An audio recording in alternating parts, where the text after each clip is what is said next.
Good afternoon, everybody. I hope you can hear me. You're very welcome to the webinar Recovery, Reactivation, Resilience, Sustainable Food Security in a Post-COVID World. My name is Matthew Fielding.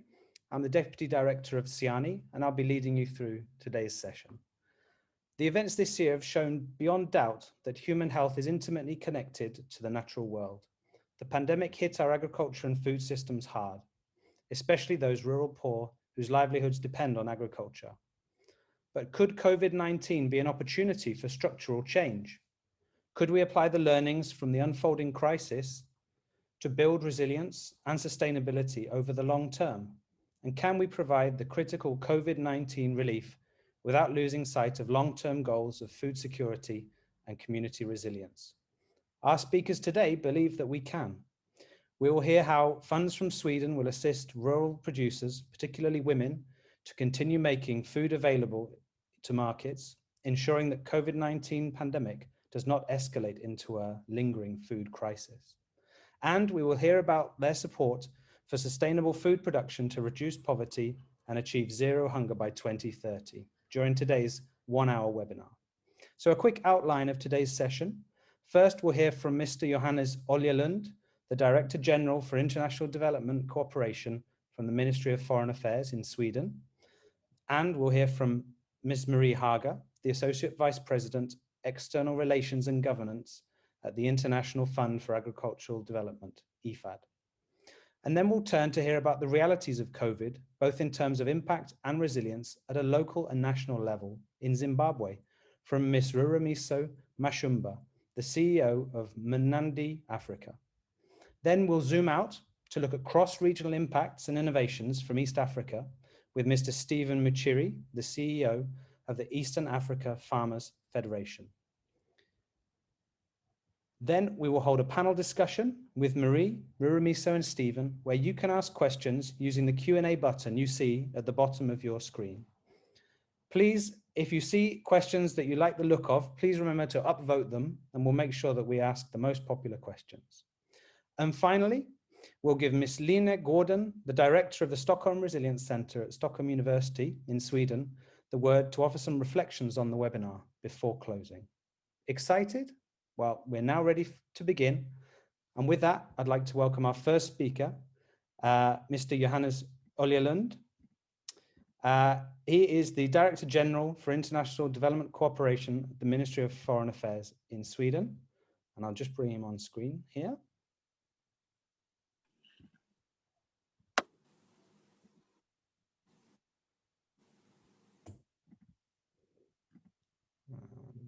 Start video. Johannes, can you hear me? I can hear you. Excellent. Please. Thank you. I remain a little bit uncomfortable about this, speaking into a camera and not fully seeing everyone that I speak to. But as uncomfortable as that is, I'm also, of course, as others have said in similar events, very happy that we can continue our very important conversations on very topical, sensitive, and urgent issues. So first of all, let me voice my appreciation that SIANI and IFAD is organizing and co-hosting this timely webinar. We are indeed in a time where we must redouble our efforts to respond to the global pandemic and also doing that in a way where we are able to think both long term as well as responding in the immediate. We are in a time where of course we are facing several parallel crises. The COVID-19 pandemic at the same time as an intensified humanitarian crisis, on top of a climate crisis, on top of an economic crisis, and one might also say on top of a crisis of distribution. And of course, this affects the most vulnerable and the poorest. And at the same time, we also know that they indications of the depth of this multi-layered crisis is indeed the food crisis. The estimate that 270 million people may not have enough food to survive by the end of 2020. We already had a very challenging situation with rising hunger before COVID-19. Now the situation is acute. And at the same time,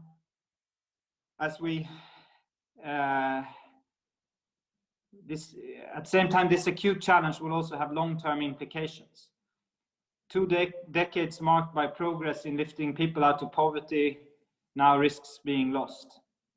And again, I think that it's important to emphasize that our response must be both immediate and long-term. I think it's possible to be both fast and strategic. And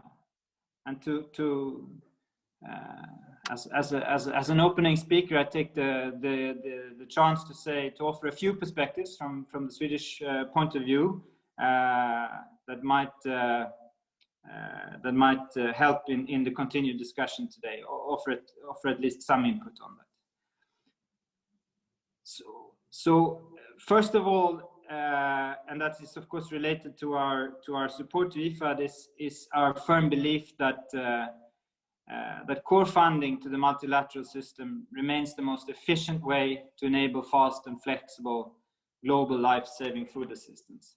This is in a sense a technical perspective, but it remains very important. I think that while we are in a time where the COVID-19 crisis also invites to a political response, and of course we need to, in a sense, be political, but at the same time, when we emphasize the core funding to the multilateral system, that's precisely because we want to foster a system that is efficient and flexible and not dependent on short-term politics. Second, we continue to emphasize that the crisis response must be well coordinated amongst the UN agencies and other multilaterals and civil society and the private sector. That is partly why it's so important to have this discussion today. And coordination is complicated, and the old saying that's been repeated is of course that everyone wants to coordinate, but very few want to be coordinated, and that has some truth to it. But yet it remains vital to ensure cost effectiveness and impact, that we can, even in a time of crisis, even when it's stressful, even when response needs to be acute, we need to also continue to work on coordination and a thought through joint up response. And third, and again with both a short and a long-term perspective, I think action must take environmental, social, and economic sustainability into account. Indeed, the current crisis also functions as a marker pen, underlining, in bold, the need for more emphasis on sustainability. The pandemic points to urgent risks and challenges with zoonotic infections. It's absolutely clear that the global degradation of biodiversity is a serious contributing factor to this crisis and to crises that we fear lie ahead. And this must be addressed. A One Health approach is critical. A response that contributes to increased biodiversity will help sustainable and resilient agri-food systems and achievement of the SDGs.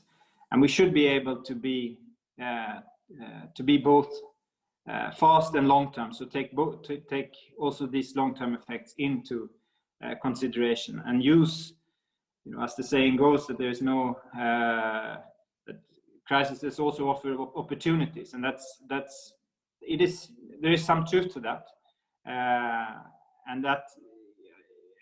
So we should see this also as a possibility, maybe even an invitation to improve biodiversity and hinder future zoonotic infections and protect our ecosystems when we respond to this crisis. Fourth, and this is a top priority for Sweden, and I think if you've ever met a Swede before representing government or agencies, we will come back to this, and that is that we know that we need to have a gender perspective also on this crisis. We know that female farmers are often responsible for their family's food security and constitute most farmers in developing countries. Women often have smaller farms that make them more vulnerable to disruptions, and our response should address this. Women must gain long-term equal access to the resources and opportunities needed for agricultural production and be included in decision-making processes on food and nutrition security issues. So thank you very much for allowing me to say a few words at the onset of this. It's great, again, that we are having this discussion, and I'm sure it will give valuable insights. I will now be quiet and listen to other contributors, and I really look forward to this conversation. And again, many thanks to SIANI and IFAD for co-hosting this very timely event. Thank you very much, Johannes, for your addresses here today.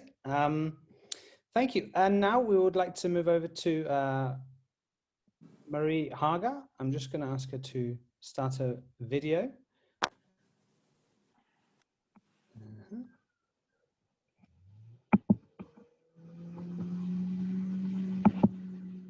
There we go. Marie Haga is the Associate Vice President, External Relations and Governments Department in IFAD.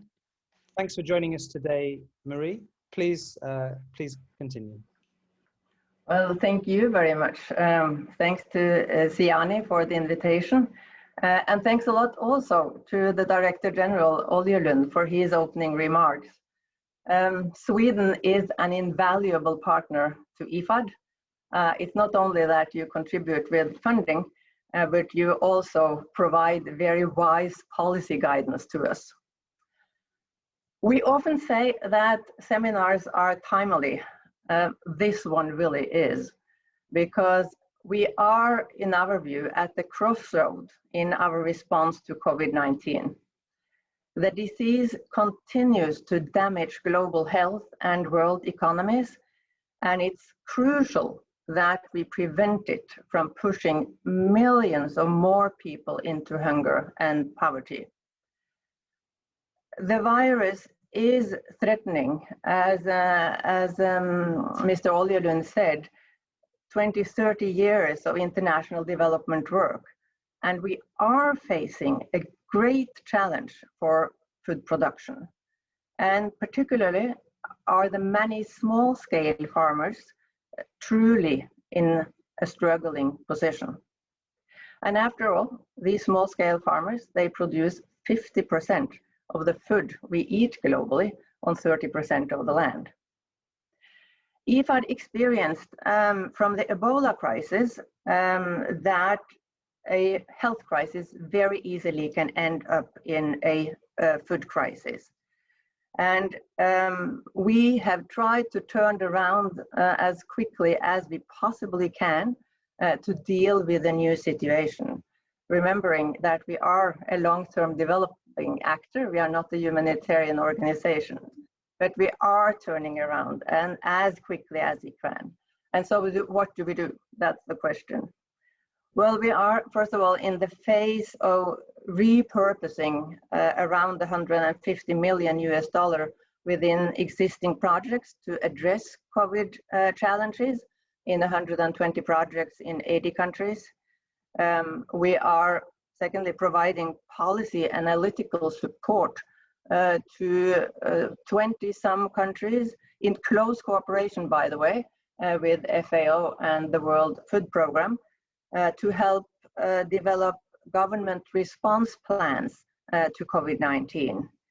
And then very importantly in this context today is that we quickly developed what we call the rural poor stimulus facility. And it's really a great pleasure to say thank you to Sweden. You have recently contributed 50 million Swedish crowns to the rural poor stimulus facility. Thank you so much to the Swedish government for the funding through SIDA. The rural poor stimulus facility has two overarching goals. It's first to make sure that production doesn't stop, and secondly, to make sure that food value chains are kept open and that the produced food actually gets to those who need it, whether that is in rural or urban areas. And we work along 4 lines. Firstly, we provide input for production, input such as seeds and fertilizers. If farmers don't have seeds, they can't sow, they obviously can't harvest. So make sure that farmers have the input they need to actually keep production going. Secondly, we facilitate access to markets. One example is that we helped 600 tons of watermelon getting to the market in a local community in India by helping out with a dialogue with local authorities. Another example is what we have done in several places, namely to help construct storage facilities to avoid that food is being lost on the way to the market, where it very often is more complicated now due to restrictions to get to the market. Thirdly, we provide targeted funds for rural financial services. This can be, for example, money for farmers to pay for short-term workers or to keep other services going. And fourthly, we also deliver agriculture-related digital services to farmers. COVID-19 has clearly proved the importance of digital services. What we speak about now is mainly, information about weather markets, finance restrictions, or movements, but it could also be more advanced things like, for example, extension services. Something that extension services should absolutely be expanded in the future based on digital platforms. So that last point brings me to a very important point that also Mr. Olyalund touched upon. We need to consider now how we can build back better and end up with a more resilient food system when we come out of this health crisis eventually. We got to have a long-term perspective on what we do short terms. And that is also why our responses now have to be very sensitive to, for example, gender, to use, and not the least to climate and environment. We cannot compromise on these areas in our eagerness to respond fast. I was also struck by what the Director General said about biodiversity. Sweden is pushing that hard, and we are in the phase of responding to that also in IFAD. And it warms my heart particularly because for the last 7 years before coming to IFAD, I was actually working in the Crop Trust that had as its sole mandate to work on safeguarding agrobiodiversity. All right, I'll finish there, except maybe say coordination. I fully agree. It's absolutely essential. We never can afford not to operate coordinated among the UN organizations, but certainly at this time, it's particularly urgent. Last words.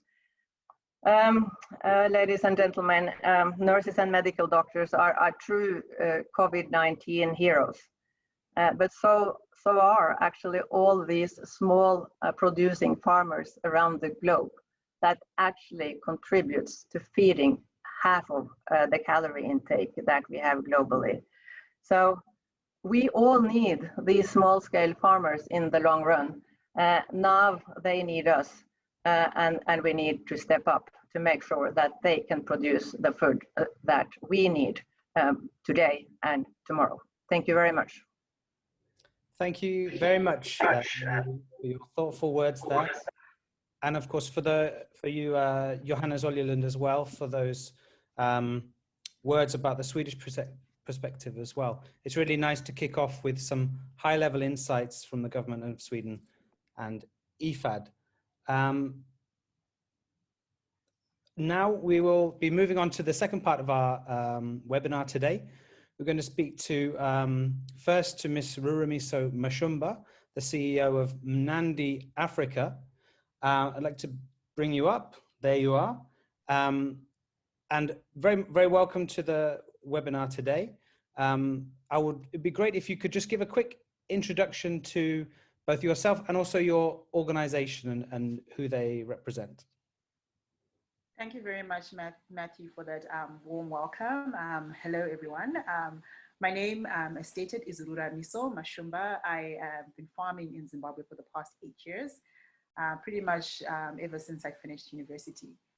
So I also run an organization which I formed in 2016 called Mnandi Africa. So Mnandi Africa is an organization that helps rural women in Zimbabwe get access to knowledge through training. So we train women using field days, and we help them access equipment through hire from our farm.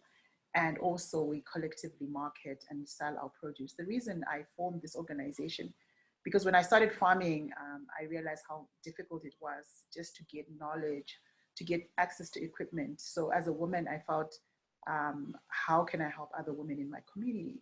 So that's the work I'm currently doing here in Zimbabwe. Thank you, Matthew. Thanks.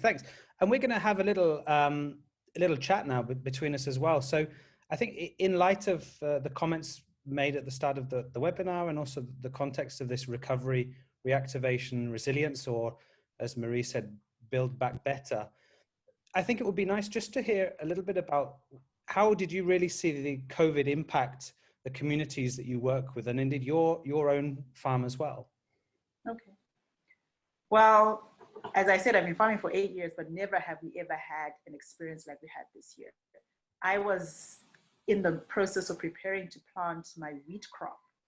So I was looking at accessing my inputs, looking at going for training courses. I was really ready to plant. And then on the 31st of March, we had been hearing about COVID in different parts of the world, but we hadn't really had any cases in Zimbabwe. And there was so much speculation whether, is Africa, like information that moves around, is Africa a hot country? Will we get COVID? After all, we have so many outbreaks. So we were continuing with our work on the farm. And then on the 31st of March, our president announced that we have to lock down the country. No one is allowed to move for 3 whole weeks. So this was devastating for us on the farm, because that meant that, with farming, you have to plant on a specific day. We had a tight window to make sure that we put seed on the ground, and we were not allowed to move. Everyone had to stay at home. So because of that, we were not able to plant our wheat crops. So I could, even after when the lockdown was eased, I had missed already the planting date. And we had already, because wheat farming in Zimbabwe is only farmed by a few because it's under irrigation. So that meant that this year, in terms of our wheat harvest, has reduced, and we probably have to import wheat, and we're already struggling in terms of accessing foreign currency. So this is a major impact on personally on my work, and also the women I work with. So most of the women I work with are smallholder farmers who are on 1 acre or piece of land, and they grow mainly vegetables. So they had already, some lady women had already harvested their tomatoes, their onion, and they're already preparing to go to the market. And there was a delay in information. You find that they just continued, and they packed their vegetables, and they traveled all the way to the city, and they found that they could not sell. So we had like devastating videos of produce that was lost because no one could come to the market. So it was a very initially really difficult time for farmers because we depend on the land for our livelihood. So not being able to sell has really been a devastating time. Maybe you could reflect if you saw any, if they say from great adversity comes innovations or something like that. I mean, I was wondering, what is it that you saw, in your communities as well? Were there people who were somehow able to, still maintain some kind of production or cultivation? Yeah, Thank you. So, when we talk about technology, before, people thought that technology in terms of access to applications was maybe a decade away for us to access in our rural communities. But what we saw was people started using, firstly, their WhatsApp messages to create flyers and market their produce. So instead of traditionally people would carry their produce and just sell on the side of the road, people were now looking at how can they e-commerce a lot of their produce. There was a lot of information, also access of information. Now, before a lot of the smallholder farmers used to depend on attending a physical meeting to learn about farming. But now there's such an increase in radio. So we have certain days where we have different organizations training on radio. You don't necessarily have to be physically present anymore. We have those. So could you explain that? So, so teaching via radio? Teaching via radio. So, before, if you want to learn about planting of maize, you'd have to attend a field day and travel maybe 100 kilometers away sometimes, or 20 kilometers at the closest to get the training. And companies were not so keen. They were just so used to the old normal. So now people are realizing that we can no longer interact or gather in groups like we used to because of COVID. So now we have radio shows where they train in different languages, English, our local native languages. And, if in local language, people can listen in their house. A lot of homes have radios. Some don't have radios, but then there are like some radios at the local supermarkets, and people can hear about how do you select your cultivars and things like that. So there has been really an increase in uptake in that, and also the e-commerce. I know of there was a small startup called Fresh in a Box that just had started some years ago, but the uptake was not as big. But now a lot of people are now using, especially in the city, these applications where you can buy from farmers. So they have a permit to travel around the country, and they can collect produce from farmers, and then they have storage facilities, and then they can then distribute to different homes. So this was something that we would know of, we would only hear about in developed worlds, but now there is an uptake of technology. So that's what I would say, some sort of resilience in the food system, that we're now looking at technologies and being urgent as being something for now and also for Africa. That's fantastic. That's fantastic. You can take such a leap forward as well during these times of adversity and crisis as well. Thank you so much, Remiso. But this isn't the last we've heard of you. You'll be coming back for our panel discussion in a little while. So thank you very much. We'll just temporarily move you off screen. And then I would like to bring up Stephen Muchiri here.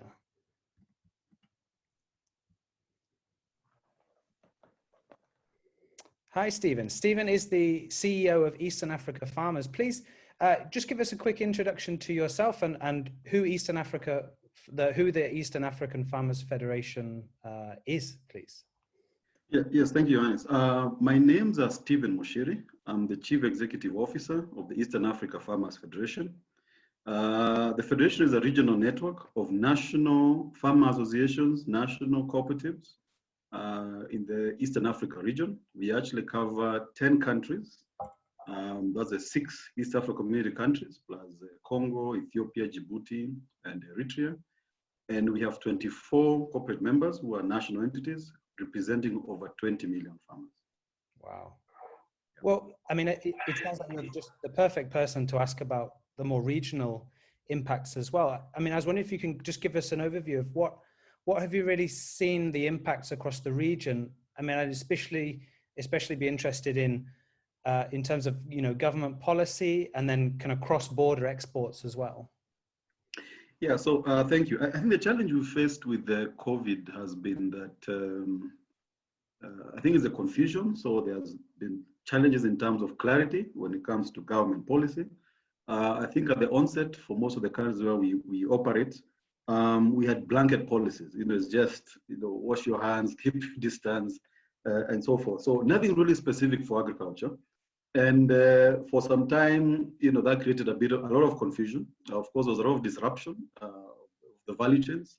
Like my previous presenter mentioned, there were delay in plantings, delay in distribution of inputs, collection of product, and so on. And these inconsistencies in policy, because then the interpretation was by different, arms of government, it created a problem of implementation. Of course, finally, or eventually, agriculture was then recognized as an essential service. And there was a little bit more focus by the respective ministries to ensure that the agriculture is not locked out, because then people would actually have gone hungry. And we've participated in trying to develop some of the protocols we've developed in terms of trying to create more awareness. I know with support from IFAD, we have some intervention in terms of trying to create that awareness. And in some countries, like in Uganda, for example, I know our members engage government in trying to ensure that they can make up for the lost or delays in planting. Of course, the issues haven't ended even up to now. We are having challenges in terms of, for example, cross-border trade as well as exports.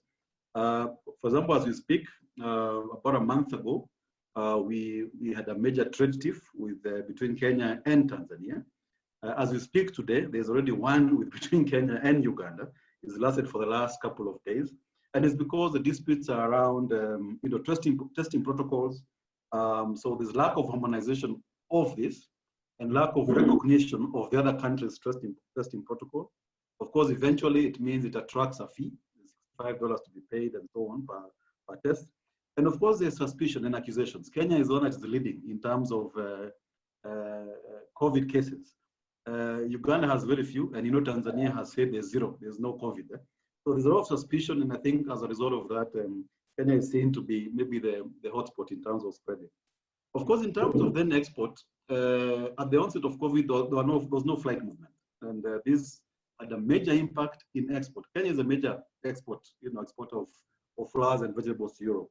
And I think 2 months later, cargo was allowed, but the cost of freight was, costed an arm and a leg. And that still affected many farms. In fact, many farms have actually closed as a result of that. But as we speak, there has been innovations. I know we've been discussing with some of the export associations, and they're already now trying sea freighting. It takes 28 days into Europe, but they are sending product. They're sending flowers. They're testing with flowers. I think they've done about 10 containers now, 20 food containers. But vegetables, I know there has been vegetables still going through the sea. So I think you're trying all kinds of things, and we thank God that now the place is opening up. I think we're having passenger flights now, not as many, but they are actually coming. And I think the countries are gearing up to actually participate in export. So there have been major challenges in terms of the disruption, but I think it's a lesson learned for everybody. Thanks. And would you say if flowers by sea to the EU, I mean, is that potentially easier than cross-border trade, within East Africa, or what do they stand in terms of comparison? Because I was wondering in Zimbabwe, we heard that they were also looking to having issues with exporting as well. What could you say? Yeah, of course. Of course, you see, the export market has different standards. Mm-hmm. When you look at the standards within the region, we are at different levels. So whoever is going for export is actually going for a targeted market. Yeah. And what the growers are actually looking at is cost. How much is it costing to deliver the product to the market? Okay. Of course, when it comes to cross-border trade, it's easier and cheaper. It's mostly low value, commodities. It is grains, it is fruits and stuff. But for export, it's actually high value. Still happening. Yes, it's happening. It's happening. But I mean, like, for example, yesterday, there was about 25 kilometers of trucks just stuck at the border. They can actually move through. And I think there was a go-slow by the truck drivers because of these, requirements to actually pay again for COVID tests. It's interesting. One driver was interviewed, and he was saying he has 20 certificates, 20 COVID certificates. Because they last for 2 weeks. Every 2 weeks you have to be tested again. Every 2 weeks you have to be. So it's actually it's a TBT. It's a technical barrier to trade for actually no reason. Yet about 3 or 4 months ago, the heads of state of East Africa, we have a common, common market, had actually met and agreed to harmonize, all these requirements so that there's ease of trade, there's ease of trade movement. Kenya is a native food importer. So we import from Tanzania, we import from Uganda. So the moment there's a problem at the border, then we actually go hungry. I see. Well, let me just ask one more question before we go to the panel.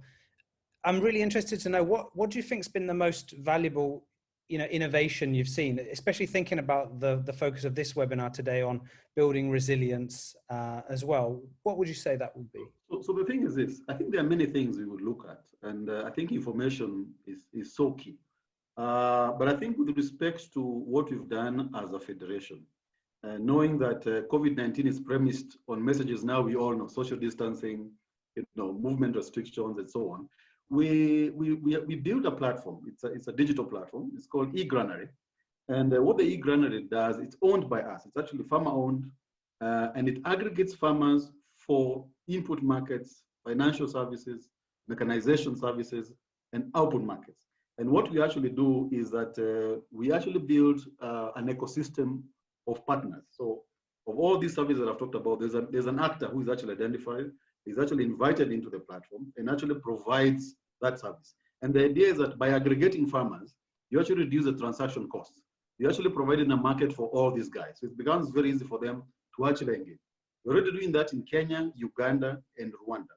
And you have 240,000 farmers on the system. So in terms of trying to address these challenges of movement and social distancing, we start this process by securing faster market. And once you secure the market, then it becomes easy for the farmers because it's through self-registration. So they actually register, they actually are members. So they do self-registration. Once we do that, we're able to aggregate the input demand. We're able then to ensure that it's delivered to the farm gate. You don't have to move, it's delivered to them because you can actually visualize it on our system. It's delivered at the farmer's door. Farmers, when they're actually making payment, is through mobile payment. You don't have to move. In Kenya, for example, you can actually transfer your money from a mobile phone to your bank. And is this the smallest farmers as well? The small farmers. Our membership is smallholder farmers. These 240,000 are actually what you call last mile, kind of farmers. We're doing e-extension. We can actually push messages that are targeted because on my platform, we can disaggregate by commodity, by age, by women, and we push not only agronomical information, we do even welfare information. So we actually are able to target the farmer. So that's about what we're doing. We're trying to build, more on it. Of course, the three countries are different levels in terms of agriculture development. There are challenges in terms of value chains. There are challenges in terms of government policy. But in Kenya, we are, quite ahead. We are closely followed by Uganda, and we are trying to see whether, Rwanda can actually, play catch up, especially in terms of also payments. Yes. Fantastic. Thank you very much, Stephen. Sure. You stay right there, and we'll bring back Ruramiso and Marie onto the screen. Marie's there straight away. Great, and now we're all here. We're going to. Well, first, I just wanted to nip in with a question first, and then we'll look at the ones in the Q&A as well. I was just wondering, all smallholder farmers, one of the characteristics of a smallholder farmer is having, quite low access to capital. They're quite in quite vulnerable positions. And so many have dropped into poverty, but how have you seen the impact of these farmers dropping into poverty, i.e. not able to buy inputs, not able to buy seeds? And what have you done to address this? Just with this Q&A, we don't really want to be spending too long on one question, particularly, unfortunately, but let's just go around. So we start with Ruramiso, then Marie, and then Stephen. Thank you very much for the question. So definitely smallholder farmers have always had a challenge to afford inputs, and I would say the most expensive is fertilizer.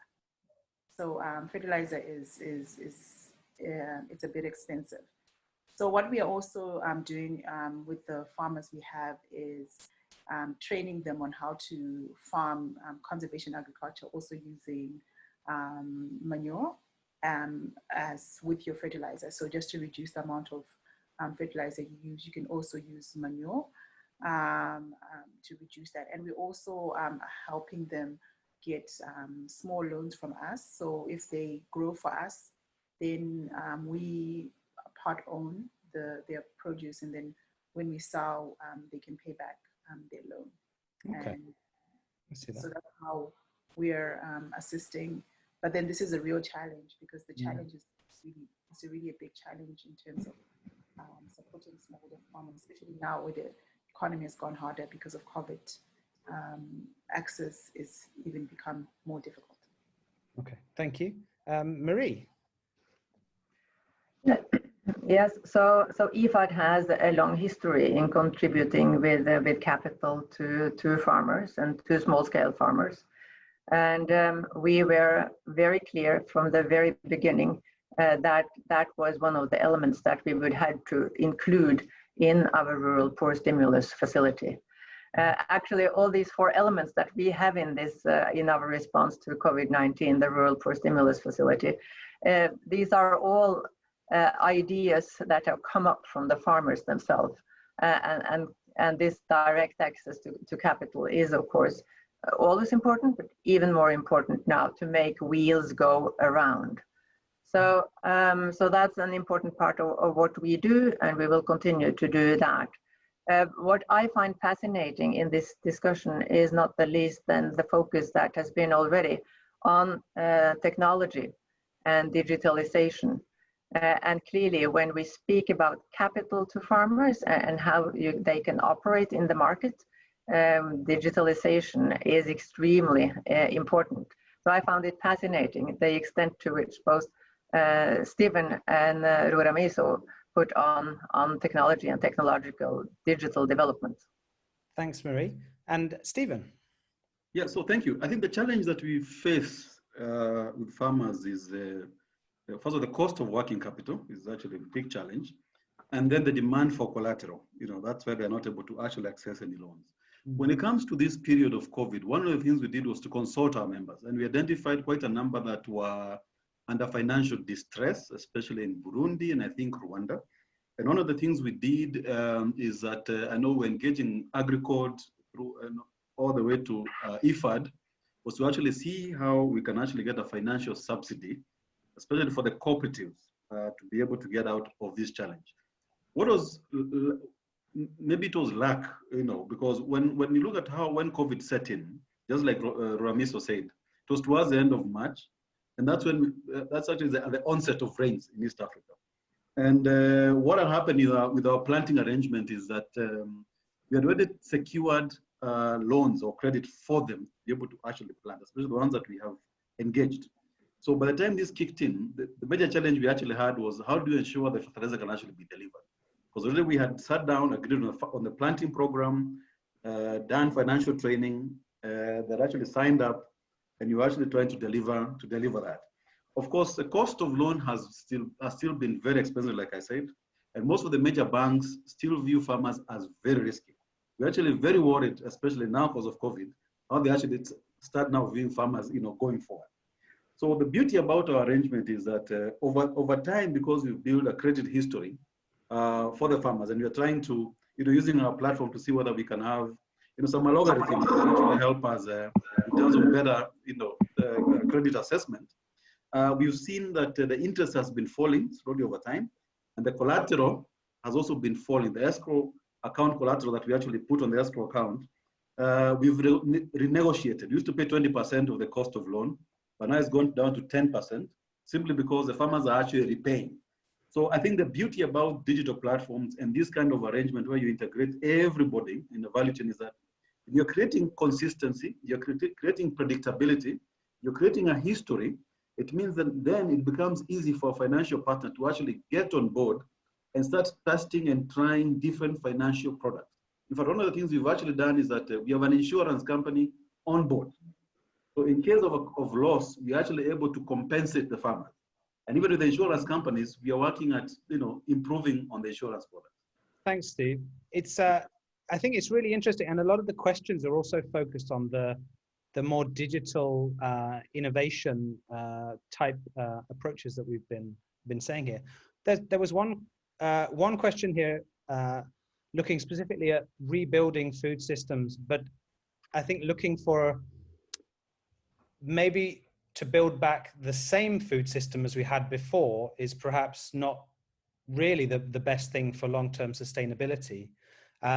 So I was wondering if perhaps Marie, if you would like to give a few words on this. No, absolutely. And I think it's very important to discuss that.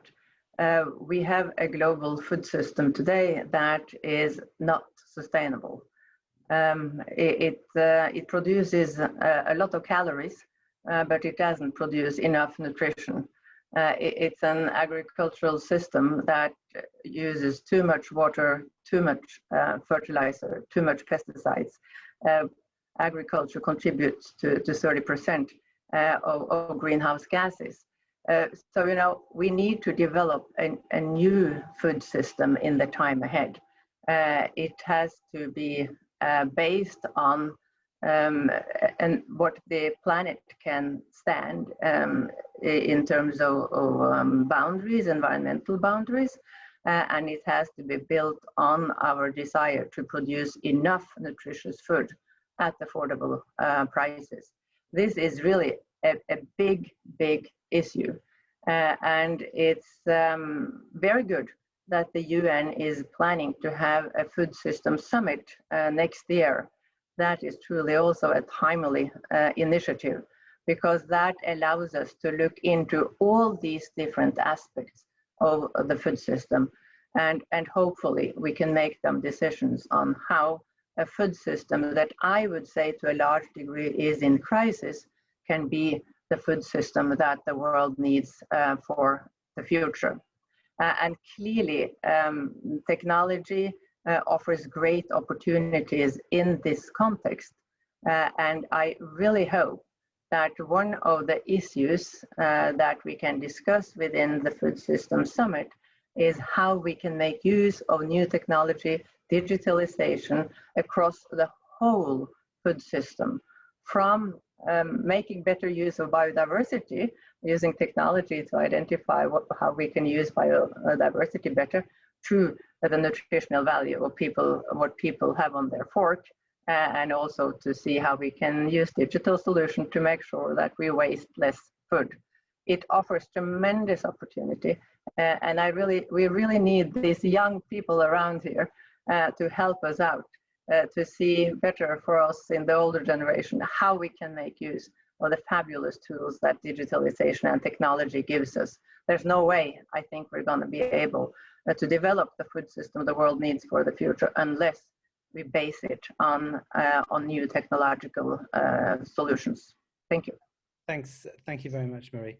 I think this ties in with what Stephen was saying earlier, how the way that COVID has forced farmers to rethink trade, negotiations, deal, and to be able to do that online not only makes sense in COVID, but it just makes sense, full stop. So that's really, really good. Rurimiso, there was a question for you specifically regarding the radio training. Do you think those kind of innovations will continue after COVID, or will it be back to business as usual?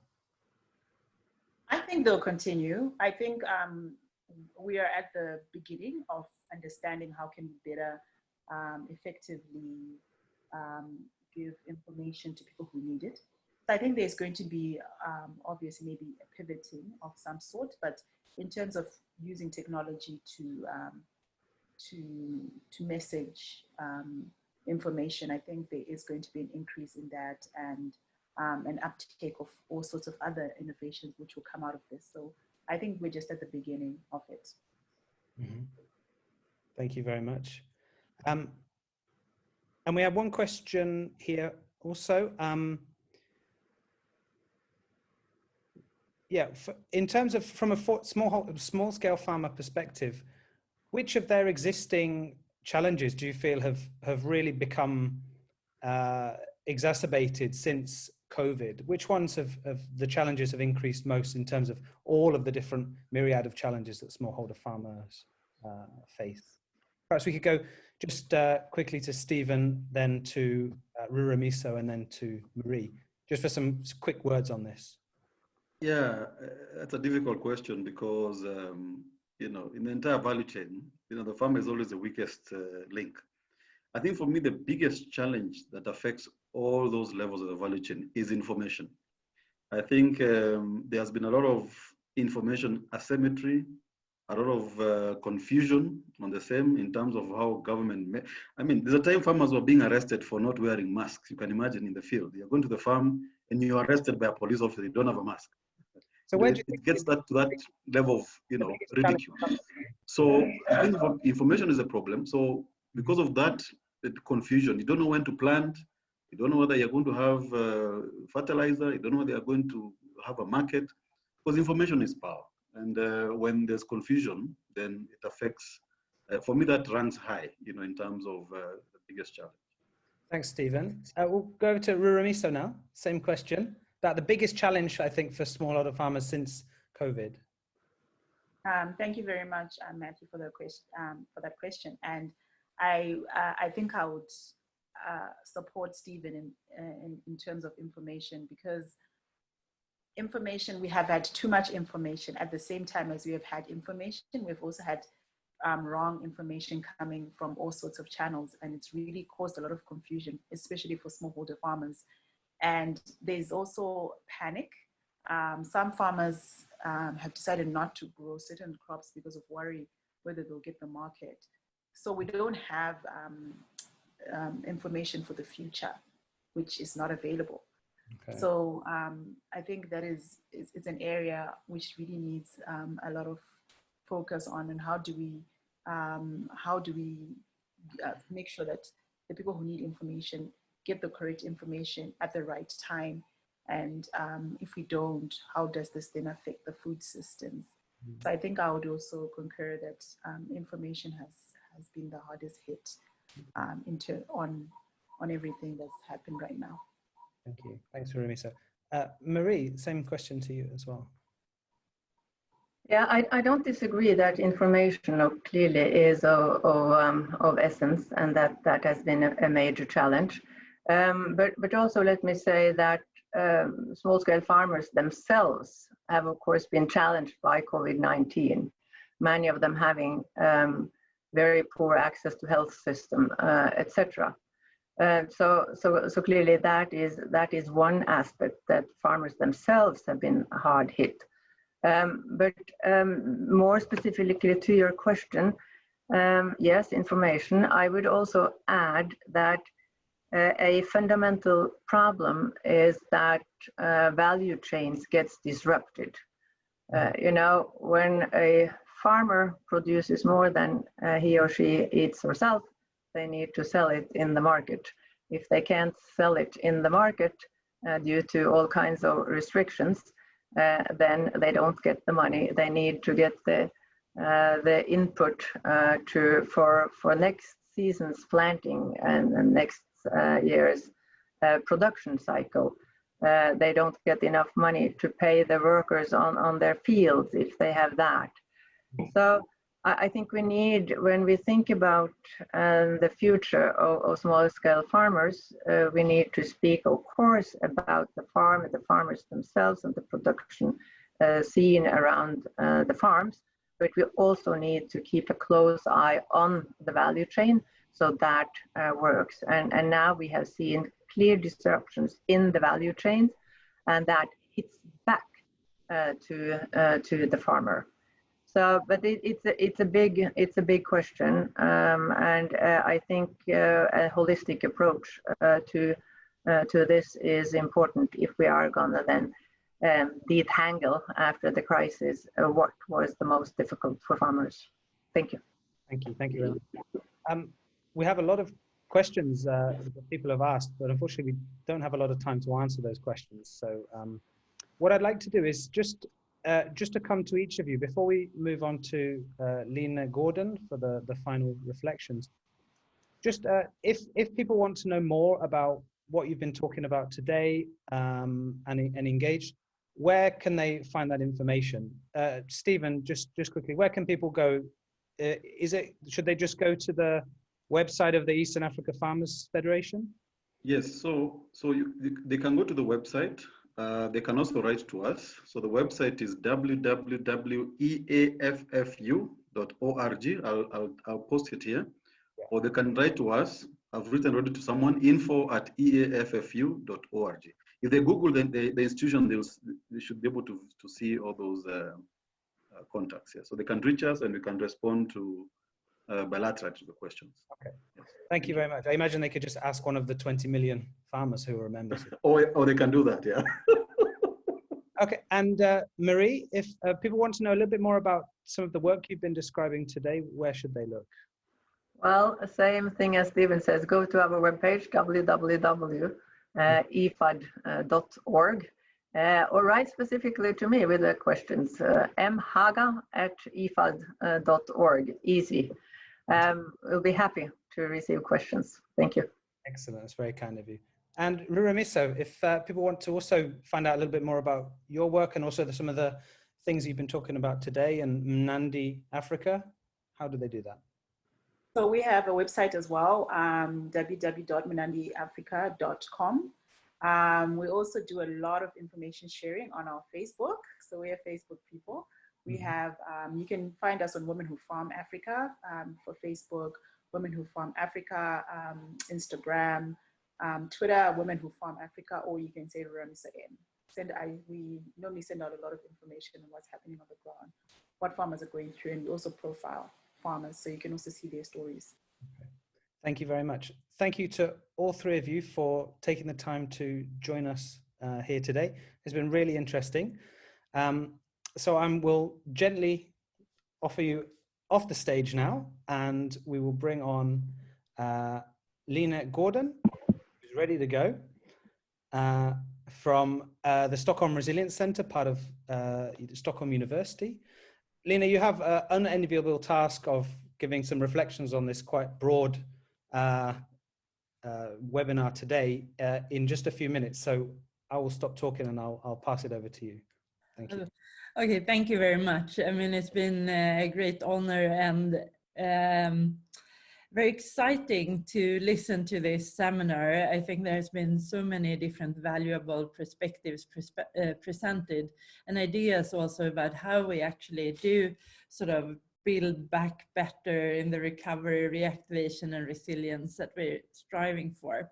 I wanted to give my reflections primarily in terms of two sort of different levels that also were reiterated during the different presentation. So first, a more immediate level, and also at a little bit more of a community regional scale. And then after that, talk a little bit more about the long-term perspective and the global perspective of these challenges. But first, I think it was really interesting to hear some of the things that are going on right now in terms of the immediate responses to the COVID situation, and especially for smallholder farmers. And when I heard all the reflections from all the different speakers, it also reminded me so much about how much they actually mirror things that we know about what builds resilient systems. So when you, in terms of more theoretical understanding of sort of governing for resilience, there are 4 different things that often comes up. And that is the importance to sort of broader participation and bring many partners together. It is about encouraging learning and constant experimentation and learning in communities. It's about collaboration and trust, and especially this trust building is really important. And it's also about understanding systems as complex adaptive systems. So when I look at things that are going on now that the speakers have talked about, it's I think these things come up, the importance of information, the importance of learning, also the type of digital platforms that are being built and are being built exactly for these type of purposes, but also to, of course, then deal with situations of problems across the value chains, and how to get seeds to farmers, or how to get access to markets, etc.